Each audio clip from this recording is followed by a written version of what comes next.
32-year-old brother died suddenly, quickly. Wow. We sit down with author, pastor, and entrepreneur, John Onwuchekwa. When somebody loses a loved one, people will almost never say their name. Grief doesn't have an expiration date. The goal of grief is not for it to end. The goal of grief is to find meaning. We decode the cultural, spiritual, and emotional layers of grief. We tend to think that our faith is like this solid rock. But what grief does is it shows us that it's nothing more than a house of cards, and it can fall down quickly. Exploring what true healing looks like for Black men when grief is no longer hidden but honored. I must say, I'm a bit emotional myself. Yeah, tell me more. My wife experienced high-risk pregnancy. Grief, it never ends. It never ends. You have those.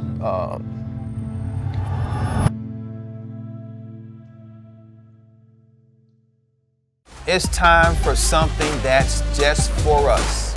It's time to unlock something new. I'm your host, Melvin Rodriguez, and you're tuned in to The Blessed Code.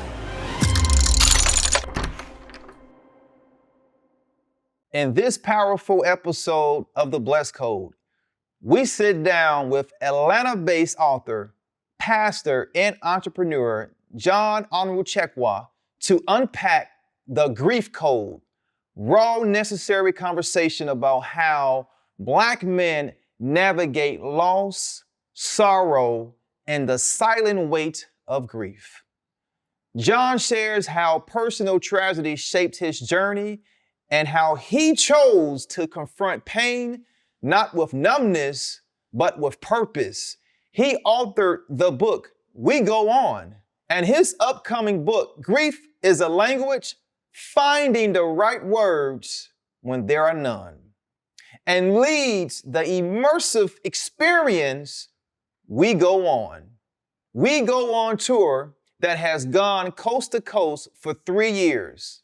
His belief that tragedy doesn't ruin us, hopelessness does, which sets the tone to a conversation that goes on beyond coping and into cultivating healing. Together, we decode the cultural, spiritual, and emotional layers of grief, challenging the myth of masculinity and exploring what true healing looks like for Black men when grief is no longer hidden but honored. My God. First of all, brother, thank you for joining me here on The Blessed Code. Yeah. And I have to say, as I communicated that intro for yourself, which is so profound for me, I must say I'm a bit emotional myself, you know. Yeah, tell me more.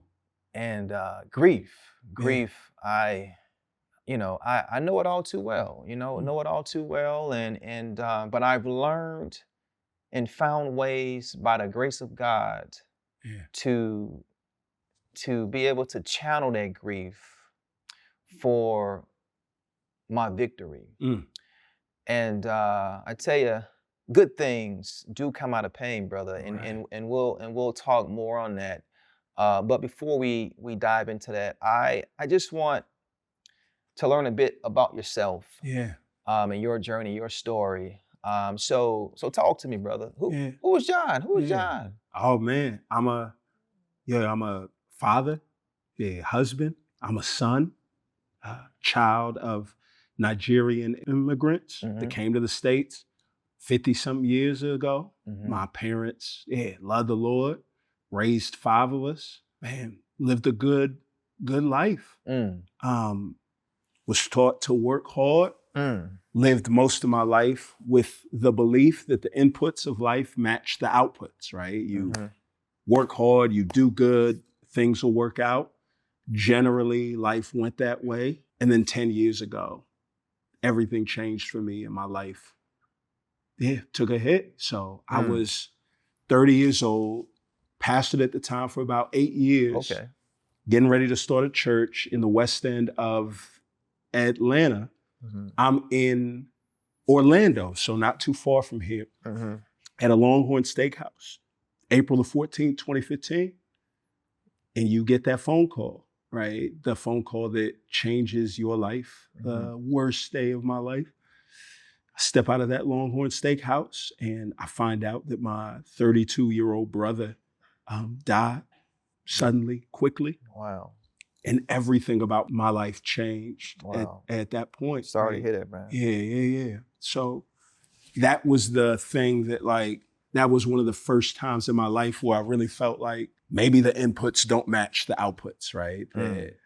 For somebody that spent their entire life trying to help people, trust in God and live right. It's crazy how something like grief, there was a author that said, we tend to think that our faith is like this solid rock temple.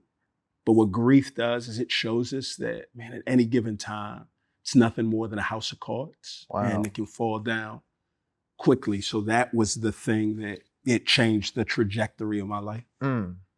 So how would you describe your grief? Yeah. I was just in a conversation with somebody about it today. 10 years from that time, different than it was back then. Wow. Right? Back then, it is all encompassing. It is the worst thing in the world, right? 10 years ago, grief feels like a big boulder on a pathway. You're just trying to walk through life and it just feels like somebody drops this big rock on the road and there's no way to get past it, no way to move around. And you just so desperately want to be done with it. And it is an inconvenience, an obstruction that you can't get past or move around, right? 10 years later, and I mean, you spoke to this 10 years ago, grief was a bad thing. 10 years later, I found that grief's not a bad thing. Grief is just a thing, like a rock is a thing. And when you come up upon a thing that's not good or bad, the way that you approach that thing says more about you than that thing. If you're a sculptor and now you come up on this big rock, this rock is actually going to be the raw material that you use to carve something beautiful out of. 10 years later, grief has been a companion. It's been the rock that has grief buried my brother 10 years ago. But in the course of the past 10 years, grief has birthed so many other relationships and meaning that it's provided a clearer pathway as to why I'm still here and what God has me here for.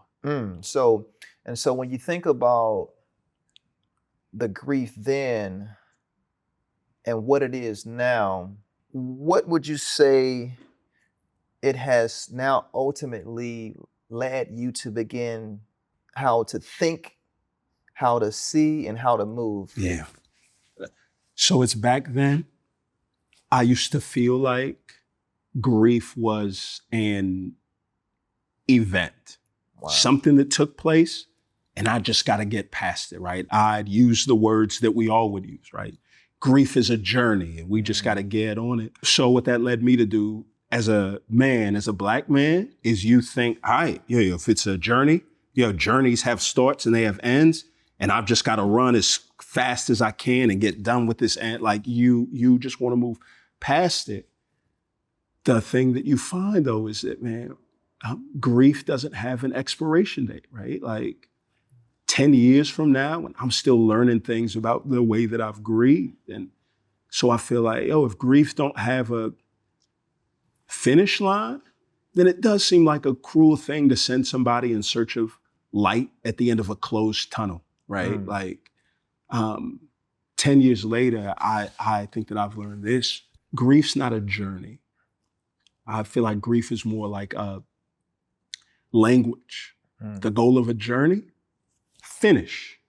Your language, the goal of that, fluency, to connect. It's something about being in a space and you don't have to know anybody there, But as soon as y'all start to talk about your shared griefs, if you find yourself in a place with somebody that's lost their mom and you've lost their mom, there's a solidarity. There's a language that you speak. If you talk to somebody that's lost a son, and you've lost a son. If you talk to somebody that's lost a brother, you find out that you can connect with anybody on a deeply human level, right? So it's like, as we started to talk about this, to just hear you say, yo, man, I felt some kind of way, like it gripped me. I'd love to hear some from you. What, about your. Yeah, so for me, my wife and I, we were blessed in pregnancy with our third child, Milan, and my wife experienced what's called a high-risk pregnancy. And so when Milan was born, August 13th of 2013, he was born out of a emergency situation. So he was birthed early, and at that time, he pretty much suffered from severe brain damage. And so my wife's uterus erupted, and as a result, he had loss of oxygen to the brain. So obviously, when it happened, he was basically non-coherent in terms of his brain activity and what have you. And so he ended up fighting and battling this situation for 6 months. And ultimately, God made a decision, for we didn't understand what the decision was at that time. And we had to obviously, had to literally, which was the hardest thing I've had to do in my life in terms of letting go and signing off to let go. Man. And so like you said,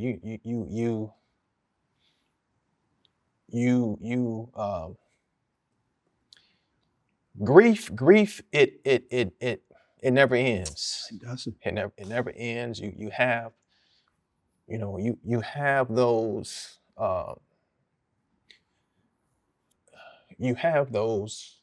moments, birthdays, and you have those moments. But sorry, man, getting emotional. Not so look, this is it right here. Like, yo, when you go through grief and people haven't gone through it, one of the things that they'll let you do is they'll let you apologize for sadness. Right. You'll get sad and you'll be like, yo, sorry. And they'll be like, that's fine, that's okay. And one thing that I know is like, nah, like, not fair. Like, we don't apologize for being sad. That is not, sadness is not an inconvenience, right? So. Yeah, no, man, and I appreciate that. Obviously, as a man, as a Black man, and experiencing that, and obviously seeing the hurt of my wife and what that did to her, it was devastating for us. It was by far the darkest time and moment of our lives. But on the other side of that grief for us became the greatest victory for us.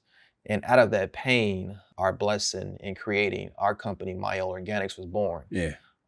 Which has gone off to be the #1 growing brand in the world. And has done extraordinary things and has reached levels that we knew would happen, but in terms of the duration, being a $1 billion company and all those wonderful accolades and what we've done has been extraordinary. And we pay tribute and homage to all of this in terms of that painful situation that we had gone through, but it became a greater purpose, a greater mission that God has placed upon us. So I began to learn that good things do come out of pain, good things do come out of grief. And it was ultimately when we truly began to allow God to be God and work through us. And so for me as a man, I needed strength during my grieving. And I couldn't get strength from no one but God. And I'll tell you, brother, and I tell people this all the time, when I finally said yes, that it was no longer going to be about me. Yeah. It was less of me and more of him. Mm. And when I did that, he said, son, I'm proud of you. Yeah. Because now I will release you. Mm. And he said, he whispered something to me. Mm. He whispered something to me. And I tell people all the time, you got to be able to be in that place for God to whisper. Yeah. And he says, son, you no longer have to cry. Milan is with me and my will be done. Mm-hmm. But the story must be told. That's it. And from that moment, literally every day, no matter where we are, it's a story must be told. The story must be told. I don't know what that was and why it is, but now, in my position now, I now understand. Yeah. And because in the storytelling, it's tied to one's pain, grief, sorrow, insecurities, doubt, insomnia, all those things that men, in particular, Black men, deal with, struggle with. Yeah. Living the fictional lives, doing things for the crowd, seeking validation from others, but then God, other than God. And learning that our pain was connected to our position God was trying to put us in. Mm. And I began to embrace these 4 P's: pain, purpose, passion, position. Mm. And understanding what that was, that this painful situation was simply God wanting to sit us down, to talk to us.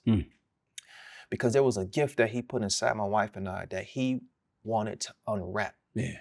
And once that gift was unwrapped, it was connected to our purpose. And once we began to understand our true purpose, passion was revealed. And then we began to execute upon that passion every single day. Have done extraordinary things with our company. And God has put us in a unique position.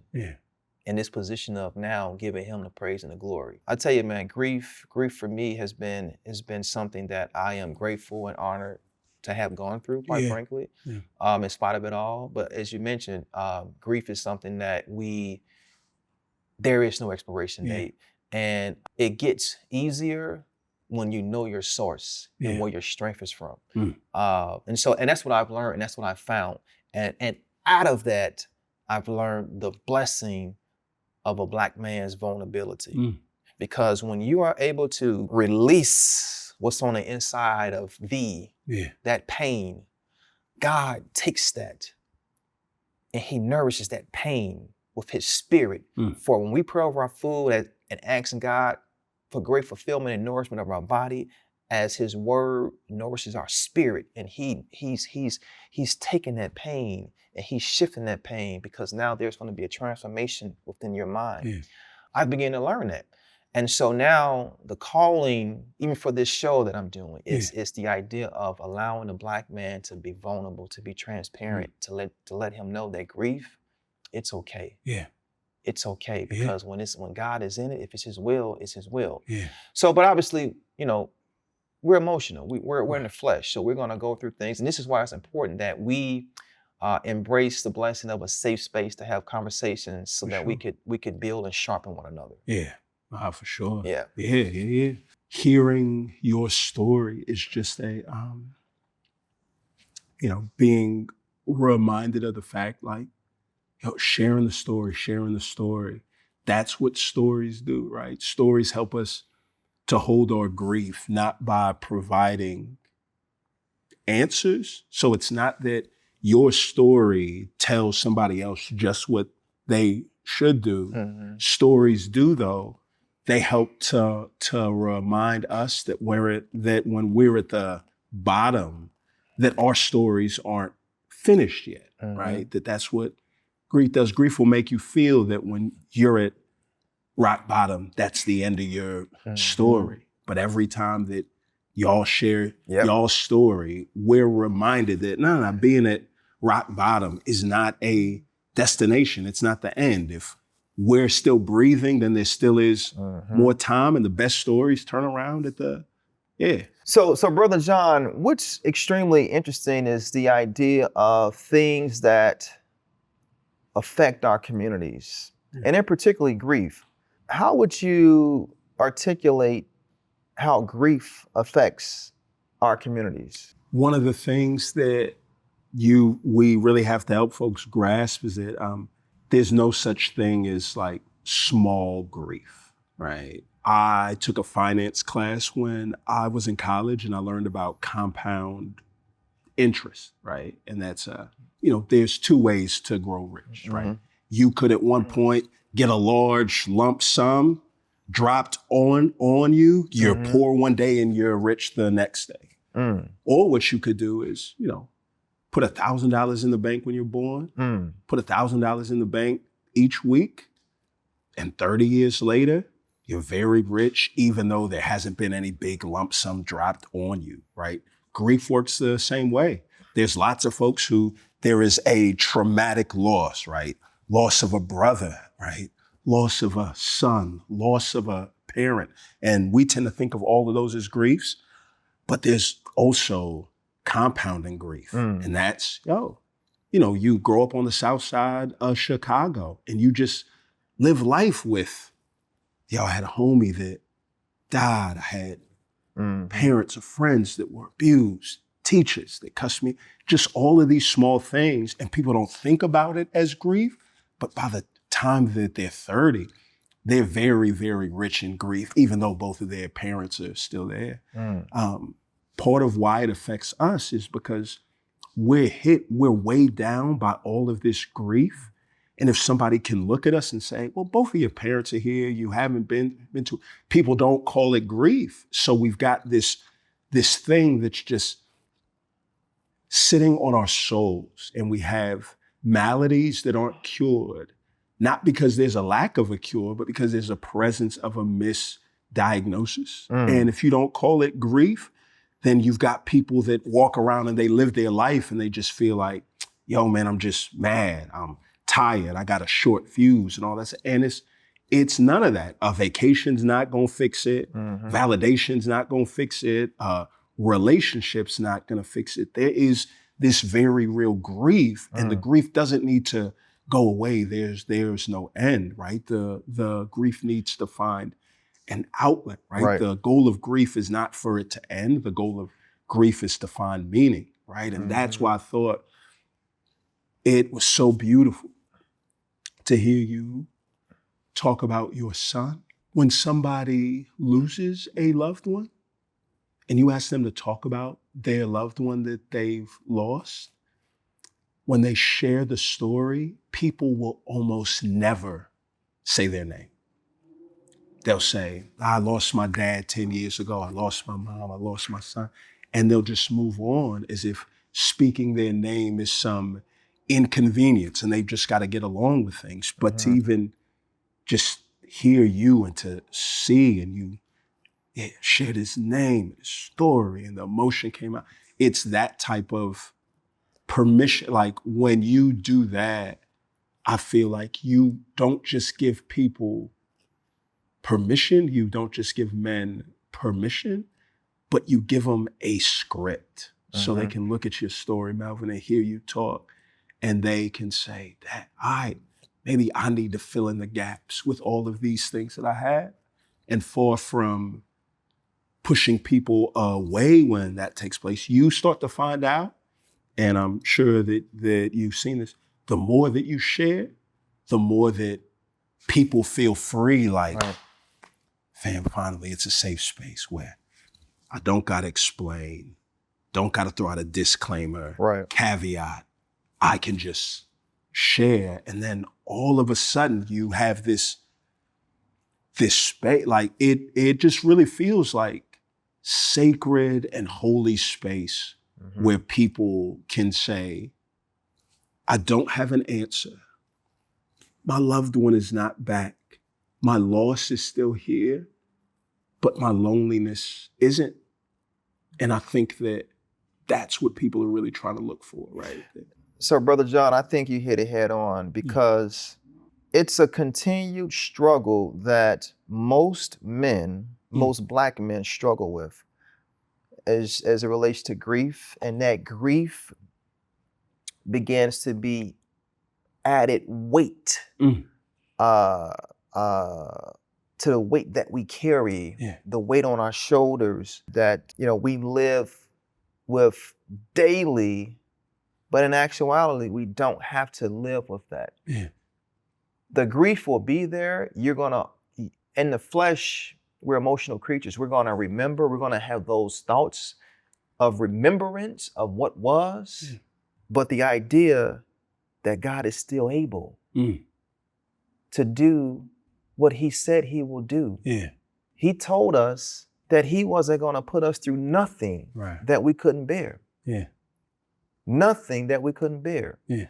So the storm and what we had endured, what we say was our darkest moment, but now that I think about it, it was one of God's proudest moments for his children on earth. Right. Yeah. Because we channeled that pain and gave him the glory in the midst of the pain. Right. Yeah. Through that pain, we seeked his son, Jesus Christ. Right. Yeah. So it became a proud moment. And it is such of a humbling and grateful feeling to have the relationship with him and knowing that he got us. Right. He got us. Yeah. And he's not going to do anything to harm us. Right. Yeah. So I say all that to say is this. I truly believe, brother, that this is a time, this is a moment that a shift is getting ready to happen. Right. Yeah. Yeah. Because so many of us as men, we're broken. Yeah. We're living in hiding. Yeah. We're living this fictional lie. Yeah. And we're living a life that is not pleasing to God. Yeah. And I believe when a man embraces the blessing of transparency, it becomes the path to his victory. Because when he wins, I wins, and now we can have conversations in a safe space. And when I share my story, you share your story, the Bible says that one shall overcome by one's testimony. Right. Yeah. Yeah. Testimony. And now when I share my story, I reach one, I teach one, I show us that, you know something? If God be for me, what shall be against me? Right. Because I've learned that grief is a part of this life. I've learned that from the time God created us within our mother's womb, he knew the expiration point. We don't know. Right. We don't know. Right. But he's already altered that. Yeah. And I've learned that, you know what? I'm going to trust him. I'm going to obey him. Yeah. I'm going to seek conviction. Yeah. I'm not going to strive for perfection because my conviction, I've learned, gives me direction. Right. So in saying that, how can I just be free in my thinking? Yeah. And I go to scripture and God says, but listen, son, Brother John, Melvin, I've given you the spirit of no fear. I've given you power of a clear, sound mind. Right. But your mind is weary because you're grieving. Yeah. And I've learned that when I'm grieving, my mind is idle and an enemy begins to intervene. Right. Because that's his territory. Yeah. And he gives you those thoughts. Yeah. Those thoughts. I told you. Right. You see? Now I'm going to keep you back here because you aren't deserving. Yeah. Because he understands what God has for you. Yeah. But do you understand? Yeah. Because see, the lack of understanding translates to the suppression of my mind. And I can't even see past my current. Right. Because I'm battling this grief. But the Bible says, brother, it ain't even your battle. Right. John, let me ask you. Yeah. So what do you think what most men misunderstand about grief? I think most people tend to avoid processing their grief for the same reason they avoid drinking coffee black. They know that it's bitter. They dislike the taste. And so in an attempt to distract themselves, what they do is they load it up with all types of cream, sugar, and they think themselves successful if they can't taste the bitter sting of the coffee. Wow. But what most people don't know is this, coffee's not a bean. Coffee is a fruit. It is the pit of a coffee cherry. The fruit takes on the flavor of its soil. The thing is, though, you only get to the subtle sweetnesses on the back end if you lean into the bitterness of the coffee. So if you drink it black, you find coffee is bitter, but it's not only bitter, it's bittersweet, right? Grief is the same way. So many people try to load their lives up with all types of things to distract themselves from the bitter taste of grief. So they load their life up with condiments of, sex and accomplishments and achievements and substances and all types of stuff. And they imagine themselves successful if they can numb themselves from feeling the bitterness of grief. But the only thing that they do is they disqualify themselves from the prerequisite leaning into the bitterness of grief that will allow them to unlock sweetnesses on the back end, right? So if they lean in, they'll find, no, grief's bitter, but it's bittersweet, right? So in my life, April 14th, 2015, worst day of my life, day that my brother took his last breath. For 2 years, I figured that day would just be a day with a big X. I'd never want to see an April 14th again for the rest of my life. 2 years later, April 14th, 2017, Friday, Good Friday, my daughter, who had been born premature, had not had a breath on her own. The day she took her first breath, April 14th. Wow. 2 years to the day that my brother took his last breath. Wow. Praise God. So that day in my mind is a day for me that is forever bittersweet. And I cried tears of sorrow, tears of joy. They both taste the same. Wow. And I say, bittersweetness, I can't. If I never talk about the bitterness of that day, all it does is it mutes the sweetness of my daughter's first breath, right? Wow. Her first breath means so much because of what it's juxtaposed against, right? Wow. It's why diamonds are put on black cloth, because it's like, if this is really gonna shine, it's gotta lay up against something that gives it a bit of contrast. Grief is the same way. Brother, all I can say to that, man, is to God be the glory. Yeah. God is good. Yeah. He is able. He is awesome. He is our source. He is our strength. He is our protector, our dominion. Amen. And it's just amazing what he does and how we continue to be tested. Absolutely. Yeah. When the storm exists, how do you weather it? Do you hide from it? Right. Or do you deal with it head on and knowing that with this storm, he's protecting you, he's guiding you, he's leading you. Come on. And that is a pure illustration for you, brother, in terms of you staying with it and trusting and knowing that she was gonna breathe. Right. Yeah, and I feel like one of the tangible ways that God helps us move through that, right? Like it's I think of Psalm 23:4. Even though I walk through the valley of the shadow of death, he's like, I'm not gonna fear. Why?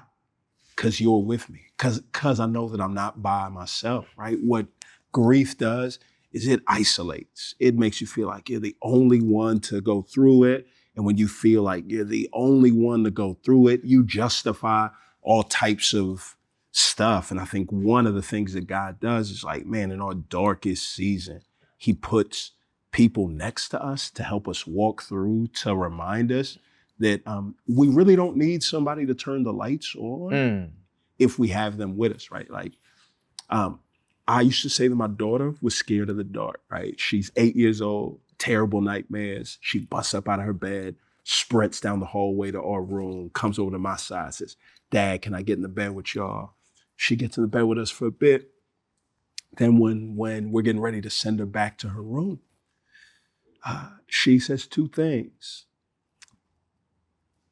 It makes a statement. It's unsurprising. She says, Daddy, I'm scared of the dark. The next thing that she says is, Daddy, will you hold my hand and walk me back to my room? Out of all the times that she's been told to go back to her room, she's never asked me to turn on the lights in the dark hallway, right? Wow. She ain't scared of being in the dark. She's scared of being by herself in the dark, right? And I think of like, man, after my brother died, this is, 6 weeks. We're a week away from getting ready to start this church. Me and my wife get into one of the biggest fights of our life. And I'm just on the wrong side of every door, right? When she asks me how I am, I'm like, stop trying to fix me. When she don't ask me how I am, I'm like, yo, you don't care, right? And so, I push her away. We're just in a bad space. And one day we got into this big fight, Melvin. My wife's like, yo, I can't take it. I'm like, let me help you pack. Send her out of the house. The worst thing that I could have said.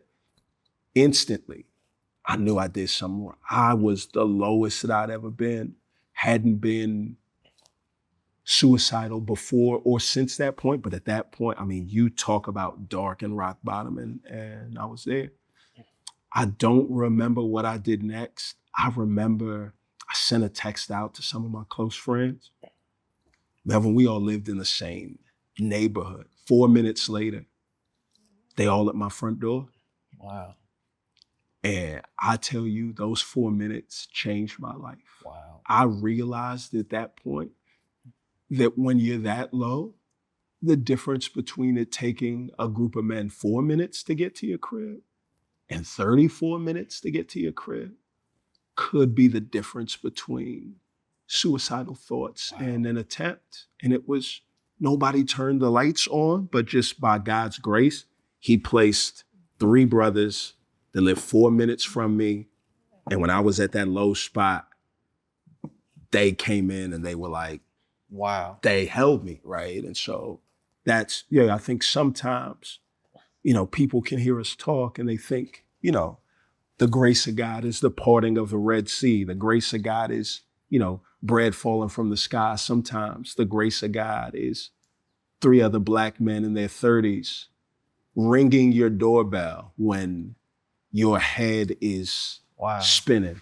So this is what's so powerful in that is we think about us as Black men in our communities creating a safe space so that we can have conversations that can ultimately lead or prevent, from things like that to even occur. Right. So my question for you, John, is how can we create that space for us? I played ball my whole life. I hooped my whole life. I had a coach tell me the best way to get wide open is not for you to wait around for somebody to set a pick, but for you to go set a pick for somebody else. The quickest way to get somebody off you is for you to go set a pick.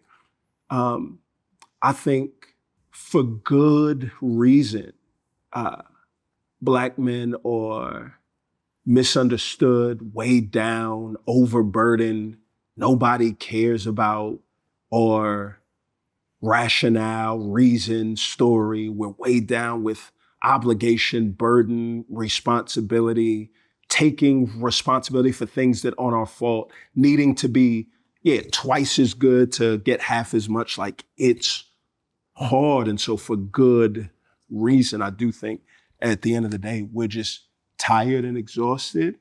And one of the things that I found is like, there's this one scholar that said, man, friendship begins at the moment one man says to the next, you too? I thought I was the only one. Wow. And what it takes is somebody's got to lead out. Somebody's got to be the first one to say, all right, it don't matter if everybody else here denies that they're going through. This is where I'm at. I'm struggling. I do not have the answers. I just need it to be known that I'm here. And as soon as that first person says it, I'm telling you, people feel the permission in the script and they start to say it. And now you're surrounded by people where you don't feel like the outlier. You don't feel like I'm the one that's starting to bring this thing down. But now you've got a group of folks that all say, I think we need the same thing. Right? I think we speak the same a dialect and tongue, and you just find yourself in a place where you realize being needy is only a liability if everybody else around you has all their stuff together. But when you find out that, everybody's just as needy as you are, neediness is an asset, and everybody leans on each other. And I feel like this, right? So the goal, what we've said all the time is this, man. The goal is, once that takes place, you create this room where tears fall freely, but the floors stay dry because everybody's got a shoulder to cry on. Man. That's what you're trying to create. And when you do that, it's attractive and it draws folks in, because people on the outside, they look in and they see this and they're like, how do I get this? And the only thing that we say is, oh, listen, everywhere else in the world, the price of admission is your strength, your determination, your net worth, your value. This is the one place in the world where, the price of admission is your neediness, weakness. So everybody can come in, and it's it's an attractive place because people come in one way, but they leave different. Listen, that right there is everything. That's it. And those of you who are tuning in to this episode, I am here to let you know that it is okay, brother. It is okay to let it go. It is okay to talk about it, but it is not okay for you to continue to live and walk this life on your terms and continue to carry that unnecessary weight. Grief is inevitable to happen. It happens. But the Lord is our strength, my brother's keeper. It is up to you to have the courageousness, the boldness to create the space for the brethren to have conversations so that we can release, so that we can heal, so that we can obtain victory, because our kids are counting on you. Our communities are counting on you. The generations to come are counting on you. Your yes, your submission, the blessing to surrender it all, because my brother, you don't have to carry that weight. Grief doesn't have to strangle you. And I'm gonna tell you, man, that is powerful, man. And I think we need to normalize these transparent conversations. Yeah. And I believe that a transformational shift is on the rise. So, Brother John, a lot of men just don't know how. Right. They don't understand the tangible language of grief. Yeah. How can we help them? Yeah. Yeah, I think there's two quick ones that come to mind. One is this. Whenever anybody shares their grief story, and I shared it, some about you, when they talk about somebody that they love, they almost never say their name. This is the one time in conversation where it is important to interrupt somebody. As soon as they say, I lost my dad, and they start to go on, stop them right there. What was his name? He had a name. He had a story. So that leads me into my next point. I think the language that everybody knows or they say is, sorry for your loss, sorry for your loss. And while that's good at times, what it can do is it can isolate us, because it can remind us, or it can reduce our loved one to just being a lost one. And all they say about our loved one, sorry for your loss. Whereas I think a better way is not sorry for your loss, but it's, can you tell me stories about your love, right? That it's like, what makes your grief story a grief story is that it was a love story that was prematurely cut short. And I don't want that love story to end. I want to hear about what those 6 months were like. I want to hear about stories. I want to hear about prayers. I want to hear about smiles. I want to hear about all of those things. I had dear friends who widowed in their 20s and they started to date other people. And as they started to date other people, people would say, sorry for your loss, sorry for your loss. And they never wanted to hear about their deceased spouses. Well, then they met each other. And on that very first day, they spent 5 hours and they didn't just talk about them. They talked about their loved ones that have passed because they knew if I'm ever really going to know who you are, I've got to know the love story that is a part of your grief story. And you'll find out people start to light up because they're like, right? For me, it's like, man, it's been 10 years and I had 30 years of a bigger brother who taught me how to hoop, who taught me how to skate backwards, who taught me how to talk to right, who taught me all of this stuff. And I find that the best comforters are curious people, or people that say, yo, tell me stories. I want to get to know him. And those two things, right? The words that bring grievers the most comfort do not come from comforters. They come from those of us that grieve. They're trapped deep inside us. And the questions from people are the keys that unlock that hope. Right. What was their name? Man, tell me stories. Yeah. That is well said, brother. Yeah. And I think you hit it right on. I was told, if you're not gonna tell it all, don't tell it at all. Come on. And because again, transparency becomes the path to your victory. Absolutely. And so who are you fooling? Right. Right, because grief will still be there, right? Sure. And so, before we close out, brother, this has been a very, very important, impactful conversation. But on the show, I like to ask my guests in terms of their daily codes. And for yourself, what would you say your daily blessed code would be? Yeah.